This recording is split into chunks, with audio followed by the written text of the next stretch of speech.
Hi all, this is 8th part for trip to Tirupati అండి.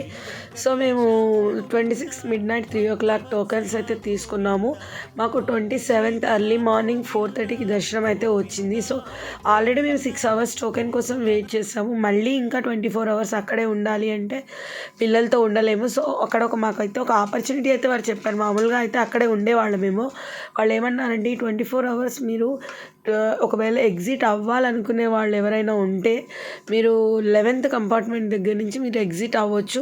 మరి ఈ 24 hours మన దర్శనం టయానికి మళ్ళీ రీఎంట్రీ అవ్వచ్చు అని చెప్పారు. సో ఈ ఫెసిలిటీ ఏదో బాగుంది అని చెప్పి మేమందరం కూడా 11th కంపార్ట్మెంట్ నుంచి ఎగ్జాక్ట్లీ 4 o'clock వరకు బయటికైతే వచ్చేసాము.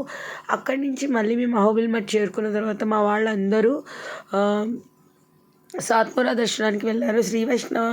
శ్రీ వైష్ణవాస్కి ఎస్పెషల్లీ శ్రీ వైష్ణవాస్కి ఈ దర్శనం అయితే ఉంటుందండి. ఎర్లీ మార్నింగ్ స్వామివారి సేవ అంతా క్యూ లైన్స్ అన్నీ స్టాప్ చేసేసి అక్కడికి వచ్చిన శ్రీ వైష్ణవులతోటి స్వామివారికి అయితే సేవ చేస్తారండి. సో వాళ్ళందరూ వెళ్ళిపోయిన తర్వాత మేము కిందికి వచ్చేసి వరాహస్వామి దర్శనానికి వెళ్ళాలని చెప్పేసి వచ్చాము. మీరు ఫస్ట్ చూసిన క్లిప్లో అయితే ఏనుగు చూశారు కదా, మేము ఏనుగుతో అందరము ఆశీర్వాదం తీసుకున్న తర్వాత వరాహస్వామి టెంపుల్ దగ్గరికి అయితే వెళ్ళాము. అలా వెళ్తూ ఉంటే అక్కడ మాడవీధుల్లో ఉన్న పెద్ద పెద్ద రంగవల్లులు కనిపించాయి, ముగ్గులు. ఆ ముగ్గుల్లో మా పిల్లలతో కాసేపు డ్యాన్స్ చేయించాను, వీడియోస్ తీసుకున్నాను.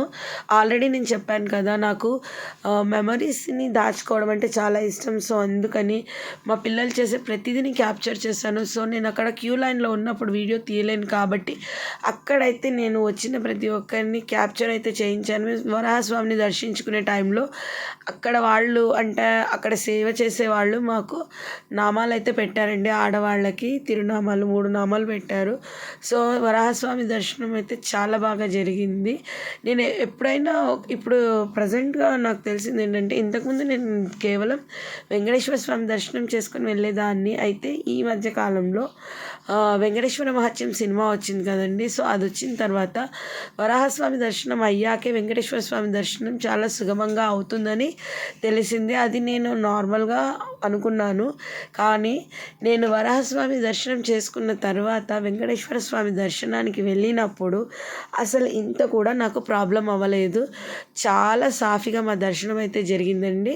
సో వరాహస్వామి దర్శనం అయిపోయిన తర్వాత మేము మళ్ళీ రూమ్స్కి అయితే వచ్చేసి మళ్ళీ అక్కడి నుంచి మాకు లంచ్ 11 o'clockకే ఆండవన్ ఆశ్రమం అని శ్రీ వైష్ణవ ఆశ్రమంలో ఏర్పాటు చేశారండి. సో మేము అక్కడికి వెళ్ళాము. శ్రీ వైష్ణవ సాంప్రదాయంలో అంటే మా ఇంట్లో చేసుకునే విధంగానే అక్కడ మాకు వంటలు చేసి పెట్టారండి. సో అక్కడ ఆండవన్ ఆశ్రమంలో తిన్న తర్వాత మళ్ళీ బయలుదేరాం. బాయ్.